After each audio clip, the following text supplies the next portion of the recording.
नमस्कार। Sunshine class से JD में आपका स्वागत है। मैं विवेक वर्मा आपका स्वागत करता हूं। हम लोग जेटेट और सीटेट की तैयारी कर रहे हैं और इसमें हम लोग आज बाल विकास एवं शिक्षा शास्त्र के 6वें क्लास को लेकर आए हुए हैं। इसके पहले हमने 5 क्लास लिया है। आप सभी अगर उन 5 क्लास को नहीं देखे हैं तो वीडियो के ऊपर लिंक मिल जाएगा। ये वीडियो अगर आप फेसबुक पे देख रहे हैं वहाँ से जाके पहले उन 5 क्लास को देखें। एक साथ आप प्लेलिस्ट में जाके बाल विकास एवं शिक्षा शास्त्र यानी CDP पे जाके सभी क्लासेस को देख सकते हैं। हिंदी के क्लास भी लिए जा रहे हैं और साइंस और मैथ के क्लास भी लिए जाएंगे कल से। तो इस प्रकार आप निश्चिंत होकर पढ़ें हमारे साथ। आप धीरे धीरे ही सही, लेकिन हम लोग पूरी सिलेबस को सही तरीके से कवर करेंगे। ऐसा नहीं है कि हम लोग बीच में कुछ चीज़ें छोड़ के निकल जाएं। हम लोग विकास के आयाम पढ़ रहे थे। जब 5वां क्लास हम लोग ले रहे थे उसमें विकास के आयाम पढ़ रहे थे और विकास के आयाम में हमने 2 आयाम पढ़ा था। आपको याद होगा तो शारीरिक विकास और मानसिक विकास हमने देखा था। आज हम लोग तीसरे आयाम को लेकर आए हुए हैं। कुल 6 आयाम थे और तीसरे में है सामवेगिक विकास। क्या है? सामवेगिक विकास। इसी को अंग्रेजी में इमोशनल डेवलपमेंट कहते हैं। जब बच्चा बड़ा होता है, बच्चा में वृद्धि होता है, तो उसके अंदर इमोशनल आना बहुत लाजमी हो जाता है। बच्चा शर्म करने लगता है, शर्माने लगता है। बच्चा के अंदर हल्का भय आने लगता है।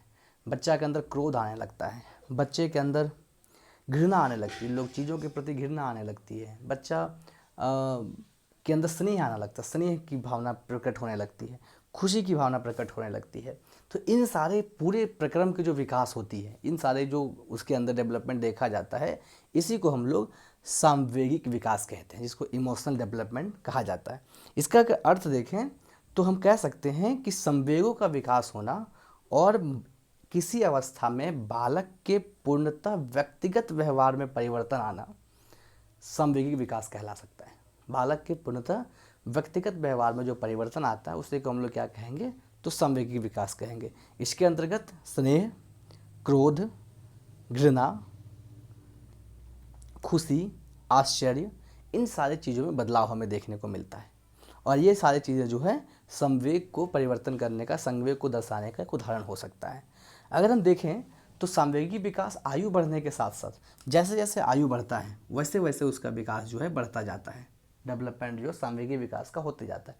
हो सकता है बच्चा आयु बढ़ने के साथ वो ज़्यादा क्रोधित होना शुरू हो जाए, उसमें डर की भावना हो सकता है बढ़ जाए, हो सकता है उसमें स्नेह की भावना बढ़ जाए, या हो सकता है डर की भावना कम हो, ऐसा भी हो सकता है, लेकिन क्रोध की भावना बढ़ जाए। साथ में आश्चर्य करने की भावना बढ़ जाए। कुछ चीज़ें देखता है बच्चा तो आश्चर्य करता है, ये कैसे हो सकता है, इतना बड़ा पहाड़ हमने तो ज़िंदगी में नहीं देखा है। तो आश्चर्य की भावना भी बढ़ जाती है। तो ये सारे विकास निश्चित है कि सामवेगिक विकास में आयु बढ़ने के साथ साथ बढ़ते रहती है। अगर हम देखें तो सामवेगिक विकास वृद्धि और विकास को प्रभावित करती है। वृद्धि और विकास को प्रभावित करती है। आगे हम वृद्धि और विकास तो हम लोग पढ़ ही रहे हैं, आगे वृद्धि पढ़ेंगे। वृद्धि विकास एक बहुत बड़ा टॉपिक्स है, बहुत इंपॉर्टेंट टॉपिक्स में से एक है। अगर इस चैप्टर का कहा जाए चैप्टर 1 के बारे में, तो इसका सबसे महत्वपूर्ण टॉपिक्स में से एक है वृद्धि विकास। ये इसके बाद हम लोग पढ़ेंगे, नेक्स्ट क्लास में इसके बारे में चर्चा करेंगे हम लोग। हम यह भी इतना ही जानेंगे कि वृद्धि और विकास को जो है सामवेगी विकास प्रभावित करती है। और वृद्धि कोई कर रहा है बच्चा या विकास कोई कर रहा है तो उसमें सामवेगी विकास का एक महत्वपूर्ण भूमिका होता है। अगर हम देखें तो सामवेगी विकास के फलस्वरूप एक बच्चा, एक बालक जो है शारीरिक वृद्धि करता है, मानसिक वृद्धि करता है, बौद्धिक वृद्धि करता है और बहुत सारे नैतिक वृद्धि भी करता है। अगर हम देखें तो बालक का सामवेगी विकास व्यवहार उसकी मानसिक एवं विकास को नहीं बल्कि बौद्धिक, सामाजिक और अन्य गतिविधियों को प्रभावित करती है। इसका सीधा सा अर्थ क्या है कि बच्चा जब सामवेगी विकास कर रहा होता है तो उसकी शारीरिक वृद्धि को प्रभावित नहीं करता है, शारीरिक वृद्धि को उतना इफेक्टिव नहीं करता है, लेकिन उसके सामाजिक वृद्धि, बौद्धिक वृद्धि और नैतिक विकास को प्रभावित करता है। मतलब उसके समाज के साथ जो सोचने की क्षमता है, नैतिकता के साथ जाने की जो क्षमता है, बौद्धिकता के साथ जाने की जो क्षमता है, इन सारी चीज़ों को वो प्रभावित करता है अगर वो बच्चा सामवेगी विकास सही तरीके से नहीं कर पा रहा है। तो सांवेगिक विकास भी एक महत्वपूर्ण पहलू है बच्चे के विकास के लिए। अगर हम देखें तो बालक के संतुलित विकास के लिए उसके सांवेगिक विकास की एक अहम भूमिका है। मतलब अगर बालक को कहें कि वो पूर्णतः संतुलित विकास करे, मतलब सभी तरीके से उसका विकास हो, सभी पक्षों में उसका विकास हो, तो सांवेगिक विकास भी एक ऐसा महत्वपूर्ण पहलू है जिसमें उसका विकास होना चाहिए। अगर वो विकास नहीं कर पा रहा है, देखते हैं हम लोग कोई बच्चे, ऑब्जर्वेशन हम लोग करते हैं, हम सभी शिक्षक हैं कि एक क्लास में बहुत सारे बच्चे बैठे हुए हैं, एक बच्चा अपने दोस्तों के साथ बहुत बोलता है, अपने दोस्तों के साथ बहुत बातें करता है, लेकिन जब सवाल पूछने की बात आती है तो वो एक लफ्ज़ तक नहीं निकालता। या क्लास में जब आता है तो उसे इतनी डर भय होता है कि हम पूछेंगे तो गलत हो जाएगा तो क्या, तो ये भय जो है उसे इतना डरा देता है कि वो एक वर्ड तक पूरे 6 घंटे या 5 घंटे का स्कूल से क्लास में नहीं निकालता है और चुपचाप बैठते पढ़ता रहता है। ये उसके लिए कमज़ोरी है। हम शिक्षक साथियों को इसी कमज़ोरी को दूर करने के लिए इन सारी चीज़ों को बताया जाता है, पढ़ाया जाता है। बालक का संवेगात्मक विकास पारिवारिक वातावरण पर प्रभावित करती है। पारिवारिक वातावरण का बहुत प्रभाव पड़ता है। जिस तरह का परिवार होता है, जिस तरह का परिवार का वातावरण होता है, उसी प्रकार का जो है सांवेगिक विकास बन जाता है। अगर हम देखें तो परिवार का वातावरण अगर बहुत अच्छा है, उसमें पढ़े लिखे होने की बहुत क्षमता है, पढ़ाई लिखाई के बारे में बहुत चर्चाएं होती है, चीज़ें उससे जुड़ी हुई हैं, तो उस बच्चा में सांवेगिक विकास बहुत अधिक होगा। आज की जनरेशन में एक बड़ा मिसअंडरस्टैंडिंग है। शिक्षा शास्त्र ये कहता है कि हमें अपने भाषा में पढ़ाई करनी चाहिए। जैसे आज हम लोग इंग्लिश में पढ़ने को बहुत आतुर होते हैं, लेकिन हमारे बच्चे जब इंग्लिश क्लास मतलब इंग्लिश जाते हैं तो इंग्लिश वही 0/0 पे आते हैं, मतलब जानते कुछ नहीं है। लेकिन हम लोग वही, जैसे हम लोग कहें कि बेटा खाना खा लो, ये हिंदी में हम लोग बोल के उसको कह सकते हैं, लेकिन उसे हम लोग इंग्लिश में एक्सप्रेस करना चाहते हैं, ईट फूड।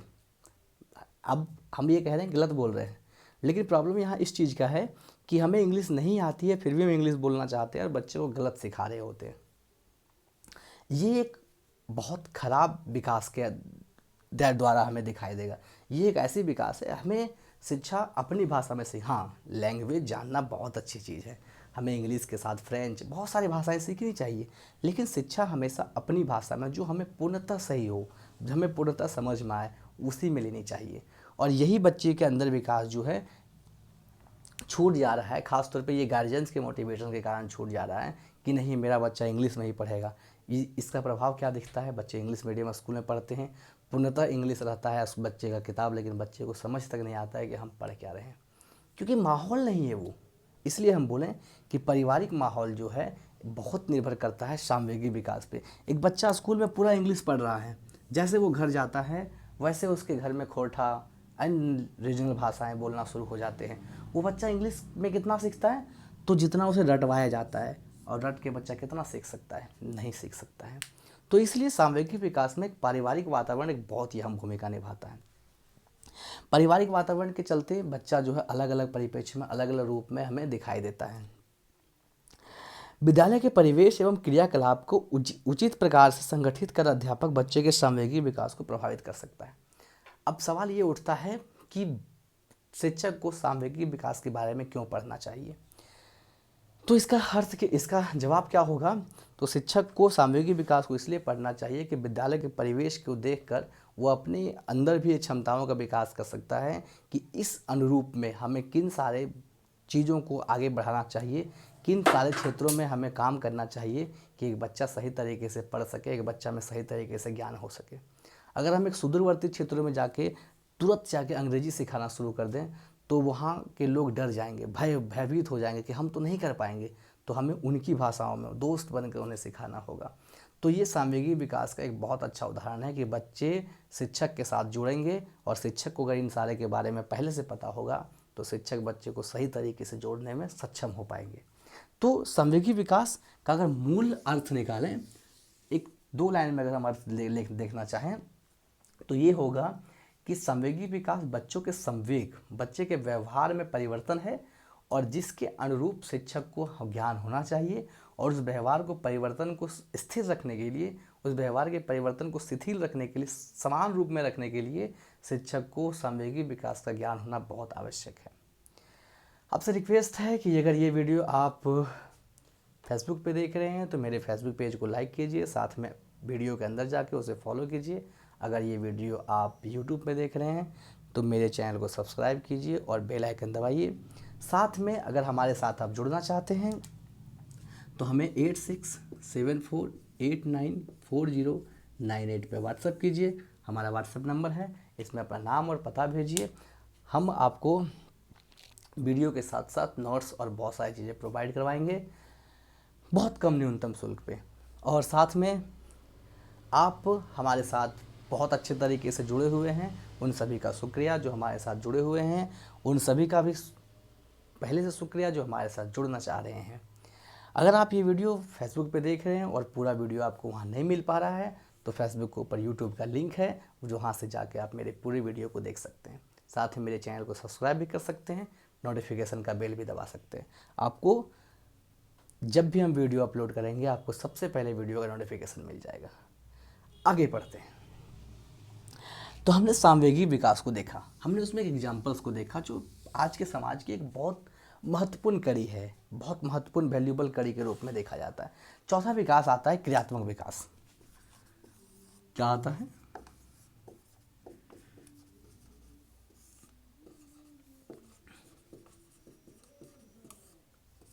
क्रियात्मक विकास। क्रियात्मक विकास को हम लोग मोटर डेवलपमेंट कहते हैं। क्या कहते हैं? Motor development. मोटर का सीधा सा अर्थ है घूमना, जो घूमने का कार्य करते हैं वो मोटर होता है। अगर हम क्रियात्मक विकास का अर्थ करें तो व्यक्ति के कार्य एवं शक्तियों और क्षमताओं की योग्यता का विकास कराता है। क्या क्या करवाता है? तो कार्य, शक्तियों, क्षमताओं और योग्यताओं का विकास करवाता है। जो कार्य में, शक्तियों में, क्षमताओं में और योग्यताओं में विकास करवाता है वो क्रियात्मक विकास को दर्शाने में एक अहम भूमिका निभाता है।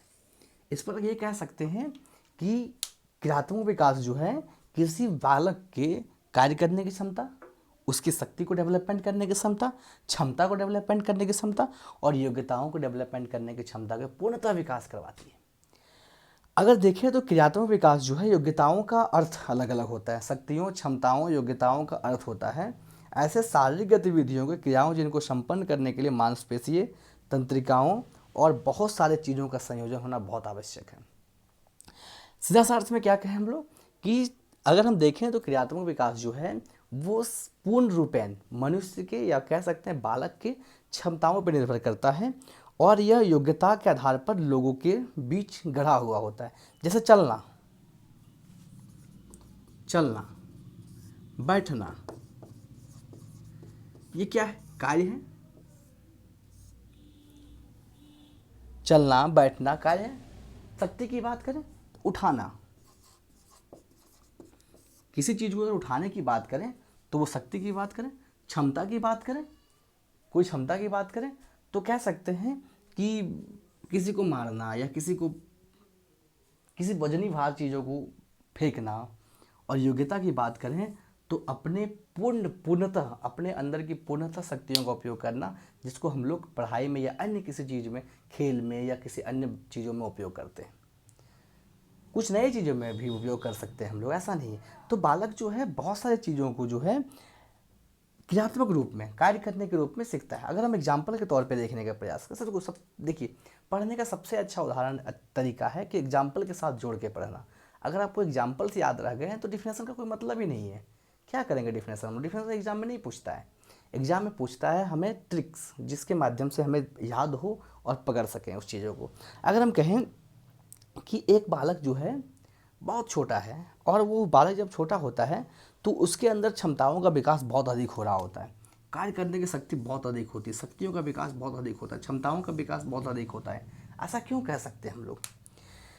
जब देखते हैं हम लोग नवजात शिशु जब होता है तो बहुत सारे कार्य करने में अक्षम होता है, मतलब बहुत सारे काम करने में वो पहले से सक्षम नहीं होता है, मतलब वो अपने काम के लिए डिपेंडेंट होता है, किसी दूसरे पे डिपेंडेंट होता है, लेकिन वो एक्सप्रेस करता है उस कार्य को करने के लिए। मतलब जैसे वो उस कार्य को करना चाहता है और वो अगर वो नहीं कर पाता है तो किसी दूसरे को करवाने के लिए वो एक्सप्रेस करता है, चिल्लाता है, रोता है या कुछ और चीज़ें करता है।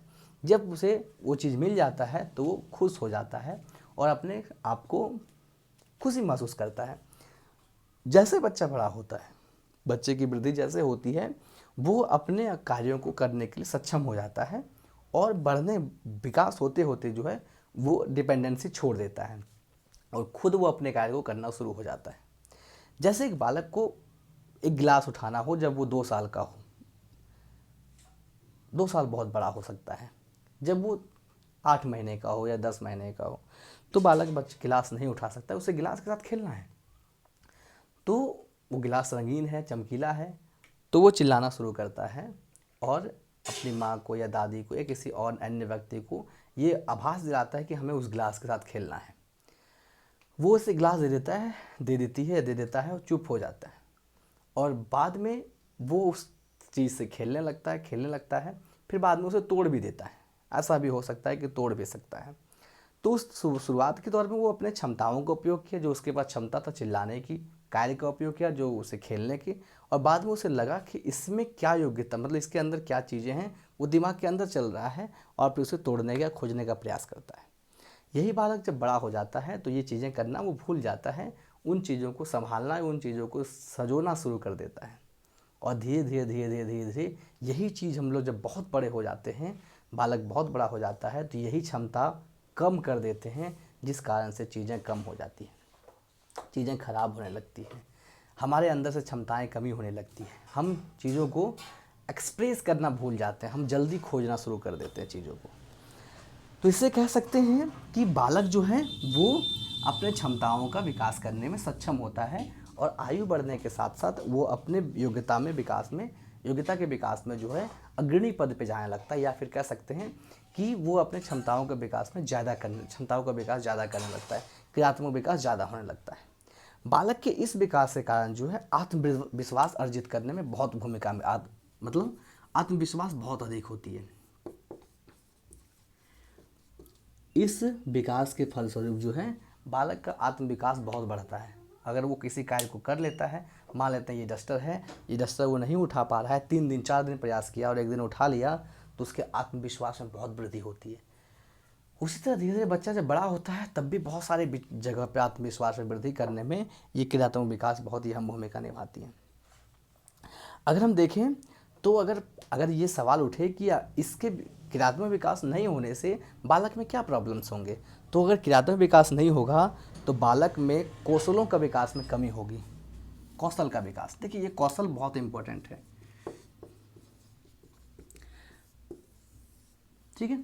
तो बालक अगर क्रियात्मक विकास उसके अंदर नहीं होगी तो उसके कौशलों के विकास में बहुत सारे प्रॉब्लम्स होगी। वो चीज़ें तो सीखेगा लेकिन उसके गुण को नहीं सीख पाएगा। जैसे आप कभी इंटरव्यू देखे होंगे, बहुत सारे लोगों इंटरव्यू देखे होंगे, अगर हम डिग्रीधारी व्यक्ति हैं और हम पीएचडी ये वो बहुत सारी चीज़ किए हैं और अगर हम अपने डिग्री के अनुरूप नौकरी नहीं ले पाए हैं और किसी फैक्ट्री में काम करने जाते हैं और अगर कहते हैं सर मेरे पास पीएचडी का डिग्री है, मुझे नौकरी दीजिए, नहीं मिल पाएगा।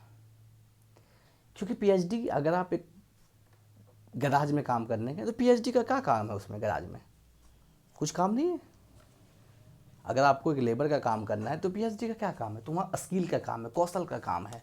अगर आप अच्छी तरीके से किसी सामान को बनाने, किसी सामान को खोलने, किसी सामान को पेंट करने जानते हैं, आप लोहा के काम फैक्ट्री में काम करने गए, कोई तरह का स्किल आपके पास है, आप कपड़ा के कारखाने में काम करने गए, आप सीने जानते हैं कपड़े को, तो आपको काम मिलेगा। वहाँ तो पीएचडी का काम नहीं है। तो यही कौशल का विकास जो है इस क्रियात्मक विकास के साथ आता है।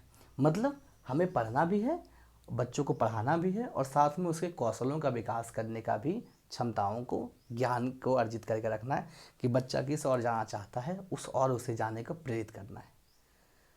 हमारी सरकार कुछ और पर प्रयास कर रही है। बहुत सारे स्कूलों में वोकेशनल कोर्स करवाया गया है, कंप्यूटर्स की शिक्षा, इलेक्ट्रिक्स का शिक्षा, पौधे लगाने के बारे में, फसल के बारे में, या फिर वाटर हार्वेस्टिंग के बारे में, इन सारी चीज़ों के बारे में बहुत सारे स्कूल्स में शुरू किए गए, धीरे धीरे शुरू भी किए जा रहे हैं।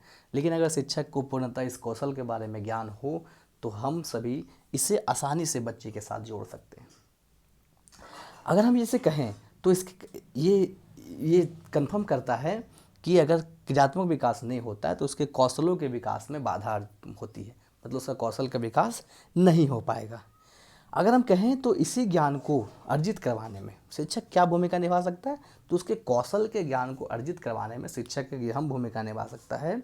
और जिन जिन क्षेत्रों में अगर बालक की क्रियात्मकता का विकास कम हुआ होगा, उन क्षेत्रों में शिक्षक फोर्स लगाकर उसमें क्रियात्मकता का विकास को डेवलप कर सकता है। जैसे कभी कभी क्या होता है, बहुत सारे ऐसे बच्चे होते हैं जिससे सभी विषय पढ़ना पसंद नहीं होता है, कुछ विषय पर बहुत इंटरेस्ट होता है, लेकिन हमारे शिक्षा शास्त्र में हमारे शिक्षा पद्धति में ऐसा तो है नहीं कि हम एक ही विषय पढ़ें। अगर एक ही विषय पढ़ेंगे तो डिग्री नहीं मिल पाएगा, हमें सभी विषय को साथ में लेके चलना होगा। तो उन सभी विषयों पर बच्चे की किस तरह पकड़ बने, बच्चे का किस तरह मन लगे, उन सारे पर हमें कौशल का विकास करना होगा। उन्हें कुछ अलग ट्रिक्स देना होगा, अलग तरीके से सिखाना होगा। इन सारे समायोजन करने के लिए एक शिक्षक को क्रियात्मक विकास के बारे में जानकारी होना बहुत आवश्यक है। अगर मोटा मोटी निचोड़ देखने का प्रयास करें तो क्रियात्मक विकास जो है सामान्य से कम होता है। अगर हम देखें, जिन बालकों में क्रियात्मक विकास सामान्य से कम होता है, उनके समायोजन विकास के लिए एक शिक्षक को एक अहम भूमिका निभानी चाहिए। सामान्य से कम मतलब देखा जाए कि क्रियात्मक विकास जो है जो होना चाहिए, जितना उसे सीखना चाहिए वो नहीं होता है, वो काम नहीं करना चाह रहा है, उसके अंदर ललक नहीं है, तो उसे हमें आसानी से उसे अप्रोच करना चाहिए उस चीज़ को करने में। अगर हम देखें तो 5 विषय हमारे एग्जाम्स में आ रहे हैं, वो 1 या 2 विषय को बहुत इंटरेस्टिंग तरीके से बना रहा है और 3 विषय को इग्नोर करते जा रहा है क्योंकि वो विषय बहुत अच्छा नहीं लग रहा है उसे। तो इन 3 विषयों को पढ़ने के लिए उसके अंदर क्षमताओं का विकास, योग्यताओं का विकास एक शिक्षक को करना होगा, और यही शिक्षक करके उसके अंदर जो है पुनः डेवलपमेंट ला सकता है, क्रियात्मक विकास को पुनः स्थिर कर सकता है। अगर हम एक सामान्य भाषा में देखें तो इसका अर्थ निकलता है कि क्रियात्मक विकास जो है शारीरिक योग्यता, क्रियात्मक विकास जो है क्षमता, योग्यता, साथ में एक पूर्ण रूपेण व्यक्तियों की शक्तियों का विकास करने में एक अहम भूमिका निभाता है। आगे आता है 5वां भाषाई विकास, जो बहुत इंपॉर्टेंट, इसी के बारे में तो हम लोग चर्चा कर रहे थे कि हमें अपनी भाषा में पढ़ाई करनी चाहिए। 5वां आता है भाषाई विकास।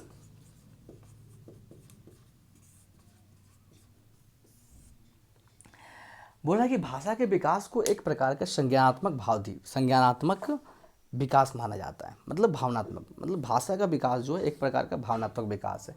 एक बच्चा को देखें तो मोटा मोटी वो 3 भाषा सीखने की क्षमता रखता है। एक बालक 3 भाषा सीखने की क्षमता रखता है, और हम सभी अगर अपने मन को आराम से टिटोल के देखें तो हम सभी भी 3 भाषाएं जरूर जानते हैं। हमारा एक रीजनल भाषा खोरठा या कुछ और हो सकता है, मुंडारी, कुछ भी आप जहाँ रह रहे हैं, आप उत्तर प्रदेश में जो भाषाएं बोली जाती वो हो सकती है। हिंदी तो हमारी रीजनल भाषा, वो तो जानते हैं। कुछ लैंग्वेज जैसे इंग्लिश भी हम लोग कुछ जानते हैं। तो हम, अलग बात है कि हम पूरी फ्रिक्वेंटली नहीं सीख पा रहे हैं क्योंकि उसके प्रति हम लोग जागरूक नहीं हैं, इस कारण से नहीं सीख पा। लेकिन एक बालक अपने क्षमताओं से 3 भाषा तो सीख ही सकता है और सीखता ही है। तो कहें तो भाषा के विकास को एक प्रकार का संज्ञानात्मक विकास, मतलब भावना के साथ जोड़कर देखा जा सकता है। और भाषा के माध्यम से बालक क्या कर सकता है, भावों विचारों को एक दूसरे के सामने रखता है। ये बहुत इंपॉर्टेंट है, भावों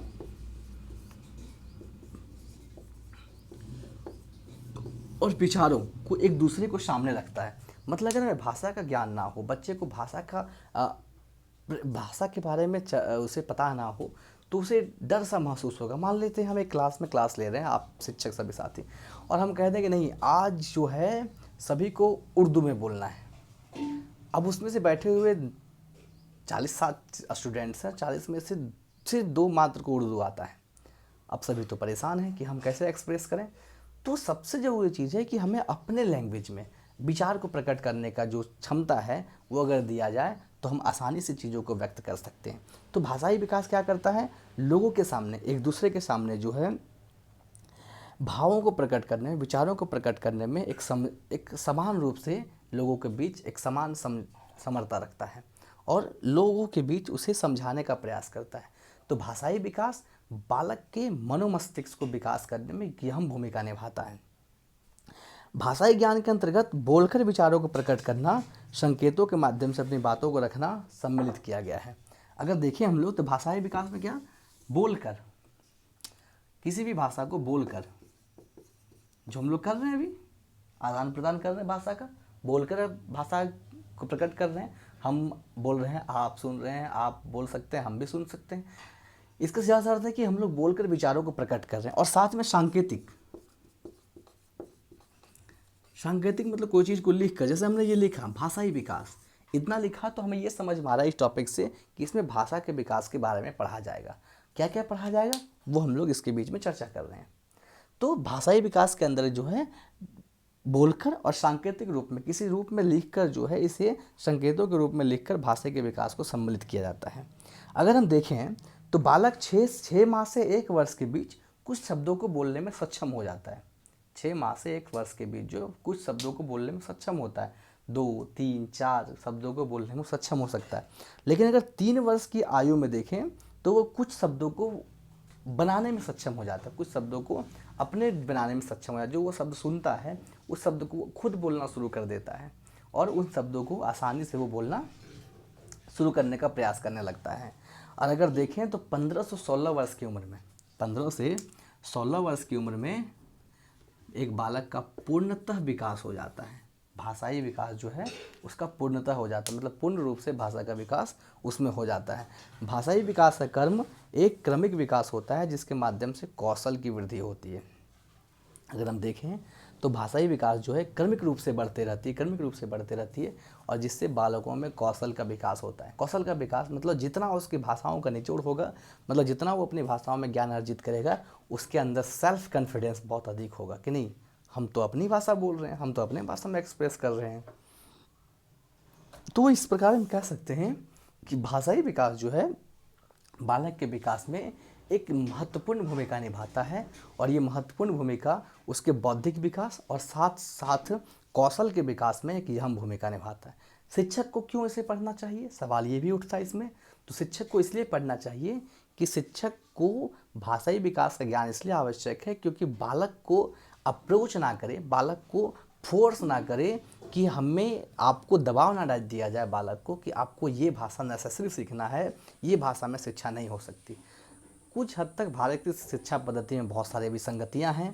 ये विसंगतियां ये है कि हमें फोर्स किया जाता है कि हमें ये भाषा सीखनी है। इस कारण से हमारे देश के जो महत्वपूर्ण, जो दुनिया की सबसे जननी, जिस सब्जेक्ट, जो भाषा, जो लैंग्वेज जननी थी संस्कृत, उस भाषा को खो दिए हम सभी ने, यही विसंगतियों के कारण, जिस कारण से हमने इस चीज़ पे ध्यान ही नहीं दिया कि हम एक बड़ी चीज़ों को खो रहे हैं। हम लोग इंग्लिश के एक भर में, इंग्लिश के चीज़ों के छलावे में निकलते चले गए ना। हमने, हमारे बच्चे ने, हमारे जो हमारे साथ पढ़ते हैं या हम जिन्हें पढ़ाते हैं, उनमें आप अनुभव करिए, ना वो बच्चा सही से हिंदी सीख पाया, ना वो बच्चा सही से इंग्लिश सीख पाया, ना वो बच्चा सही से रीजनल लैंग्वेज सीख पाया।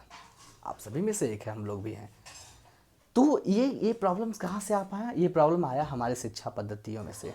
तो ठीक है, इसे हम लोग सुधारेंगे। हम सभी शिक्षक नए दौर से, इस नए सिरे से हम इस पर विचार करने शुरू करेंगे तो भाषाई विकास जो है आसानी से ठीक हो सकता है।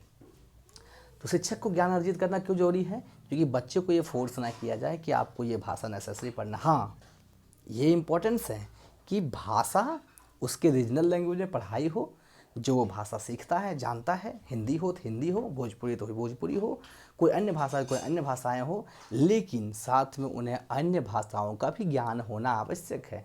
उसे इंग्लिश का भी ज्ञान होना आवश्यक है, संस्कृत का भी ज्ञान होना आवश्यक है, उर्दू का भी ज्ञान होना आवश्यक है, अन्य भाषाओं का भी ज्ञान हो। लेकिन ऐसा दबाव नहीं डाला जा सकता है कि आप भोजपुर वाले इलाके से हैं और आप इंग्लिश सीखेंगे, इंग्लिश में पढ़ेंगे। ठीक है, तो ये एक बहुत बड़ा फैक्टर रखा जाता है। इस कारण से शिक्षक को इस भाषाई विकास के बारे में पढ़ना बहुत ज़रूरी है। आगे आता है लास्ट विकास, जिसको हम लोग सामाजिक विकास कहते हैं। बहुत इंपॉर्टेंट है सामाजिक विकास और ये बच्चे के डेवलपमेंट में एक बहुत महत्वपूर्ण भूमिका निभाता है। सामाजिक विकास, अगर हम देखें, सामाजिक विकास का शाब्दिक अर्थ होता है समाज के अंतर्गत रहकर विभिन्न पहलुओं पर विकास करना। सामाजिक अर्थ का शाब्दिक अर्थ क्या होता है? समाज के अंदर रह के, समाज के अंतर्गत विभिन्न पहलुओं को विचार करना या विभिन्न पहलुओं को सीखना।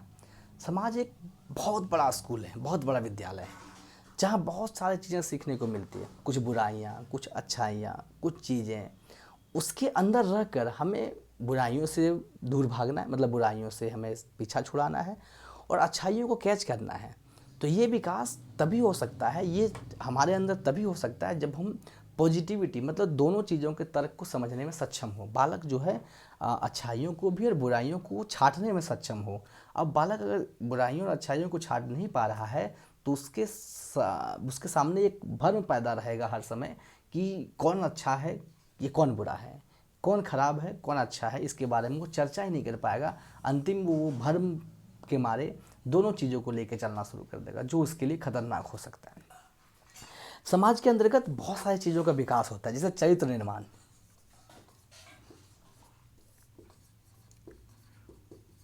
चरित्र निर्माण, अच्छा व्यवहार,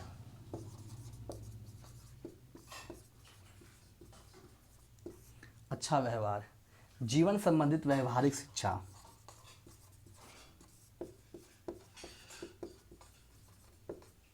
जीवन संबंधित व्यवहारिक शिक्षा, ये सारे जो विकास के आयाम हैं, अगर हम देखें सामाजिक विकास में एक व्यक्तित्व का चरित्र निर्माण होता है। हमने यही कहा कि बालक सीखता है बहुत सारे लोगों के बुराइयां, बहुत सारे लोगों के अच्छाइयों को देखकर बालक सीखता है कि कौन क्या चीज़ बुरा है समाज के लिए, क्या चीज़ अच्छा है। और बालक के अंदर ये ज्ञान पहले से हो कि हमें सिर्फ अच्छाइयों की ओर चलना है तो बुराइयों को इग्नोर किया जा सकता है। लेकिन कभी कभी ऐसा नहीं होता है, बालक बुराइयों की ओर चलना शुरू कर देता है। तो चरित्र निर्माण जो है समाज में, सामाजिक विकास में एक अहम भूमिका निभाता है। अगर हमारा समाज अच्छा हो तो हमारे बच्चे का चरित्र निर्माण बहुत अच्छा होगा। साथ में अच्छा व्यवहार, व्यवहार जिसको सद्गुण भी कह सकते हैं। अच्छा व्यवहार निर्माण मतलब सद्गुण जिसमें क्षमताओं का विकास हो, सभी तरह के गुण का विकास हो, अलग अलग पक्ष में सभी बच्चे बालक के जो है पूर्णतः गुणों का विकास हो रहा हो, तो वो विकास जो है सामाजिक विकास में बहुत बड़ा योगदान निभाता है। मगर सामाजिक विकास के स्वरूप हम अच्छे व्यवहार को सीख सकते हैं। साथ में अगर देखें तो जीवन संबंधित व्यवहारिक शिक्षा, मतलब जीवन को जीने के लिए जो हमें पढ़ाई के अलावा जो अन्य चीज़ें चाहिए, किसी से झगड़ा नहीं करना, ज़्यादा नहीं बोलना, लोगों से मुंह नहीं लड़ाना, लोगों को सम्मान करना, बड़े को सम्मान करना, अपने से छोटों को प्यार देना, इन सारी चीज़ें हमें समाज सिखाती है। बेवजह किसी को तंग नहीं करना, किसी घर से दूसरे की चीज़ों को चोरी नहीं करना, किसी के चीज़ों को बेवजह झूठ बोल कर मांगना नहीं, किसी के सामान को नहीं छीनना। बच्चे में छोटी छोटी चीज़ें गलतियाँ होती रहती, लेकिन समाज में इस चीज़ का डर पैदा किया जाता है, समाज में इन चीज़ों का भर्म के बारे में चीज़ों को सिखाया जाता है। इस कारण से बच्चा जो है सीखता रहता है और जीवन संबंधित बहुत सारे ज्ञान को वो सीखता है। तो ये चीज़ें जो है समाज के वातावरण से हमारे पास या बालक के पास जो पहुंचता है, और बालक की चीज़ों में चरित्र निर्माण, अच्छा व्यवहार और जीवन संबंधित व्यवहारिक शिक्षा को प्राप्ति करने में सामाजिक भूमिका बहुत महत्वपूर्ण भूमिका निभाती है।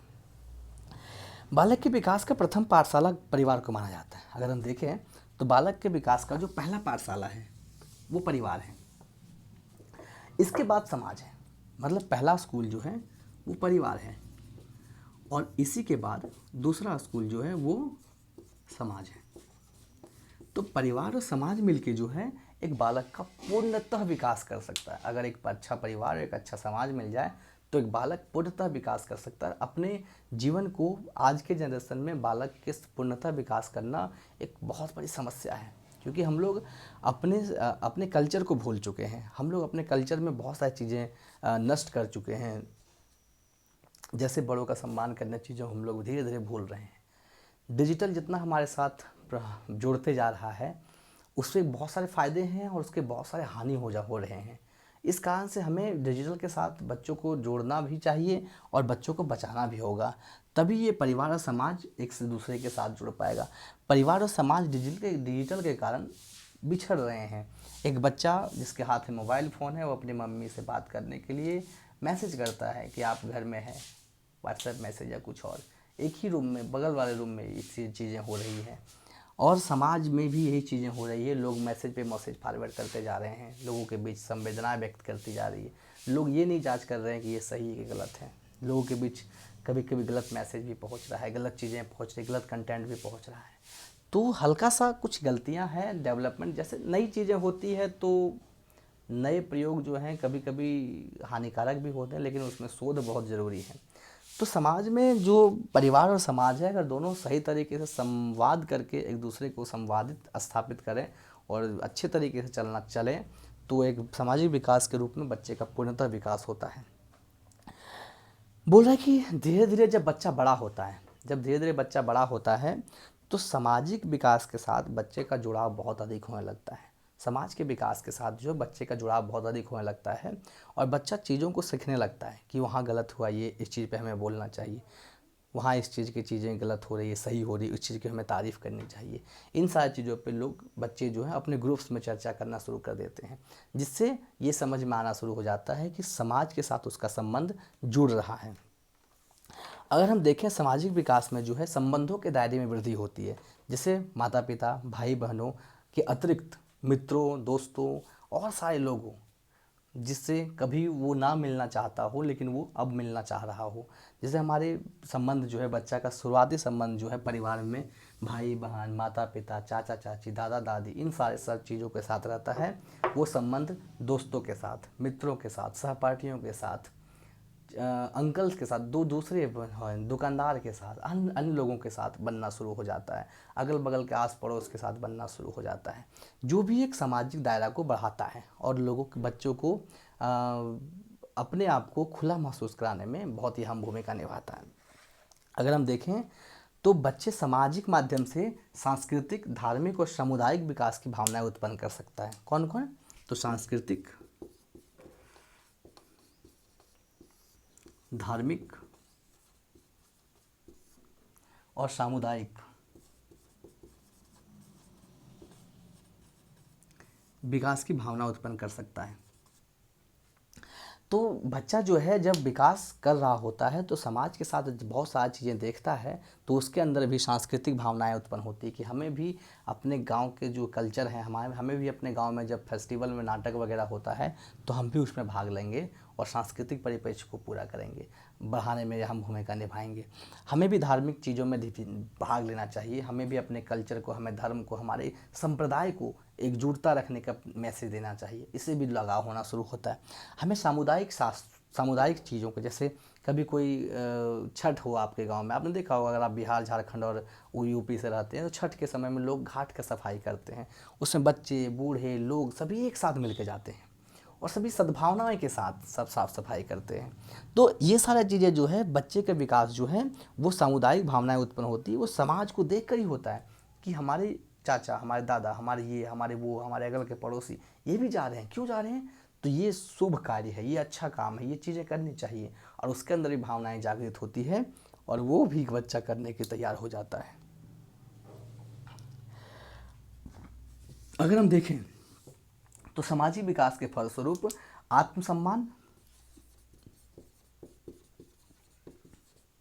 आत्मसम्मान, स्वाभिमान तथा विचारधारा का जन्म होता है।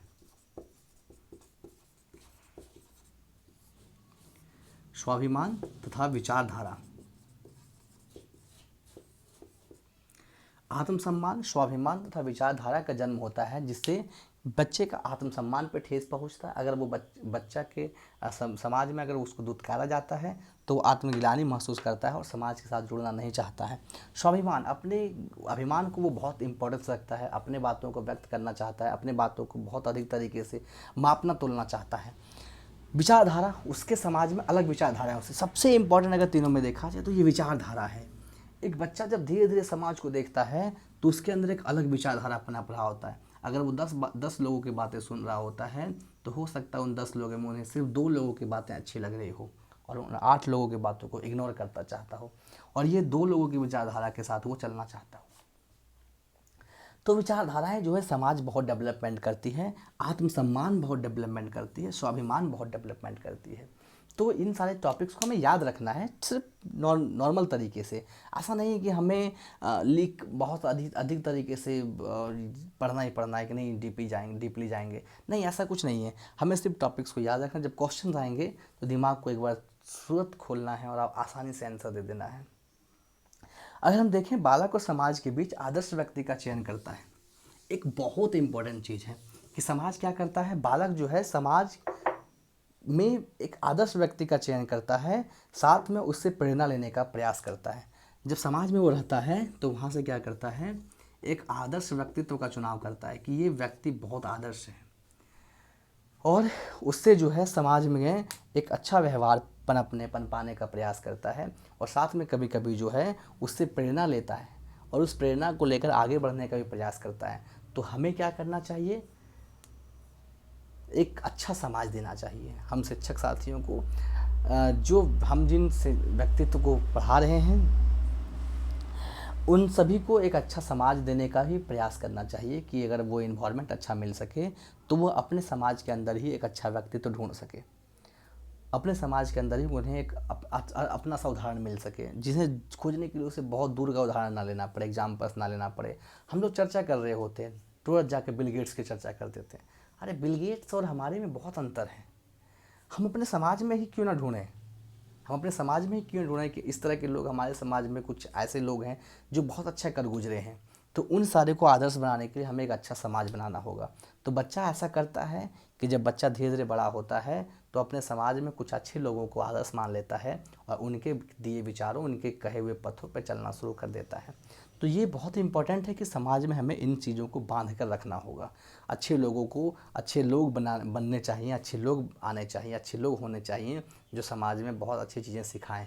ऐसा नहीं कि सभी लोग समाज को गंदे करते रहें और समाज में आने वाले पीढ़ी को खराब कल्चर मिलता रहे। अगर हम देखें तो एक शिक्षित समाज ही व्यक्ति का उत्तम विकास संभव कर सकता है।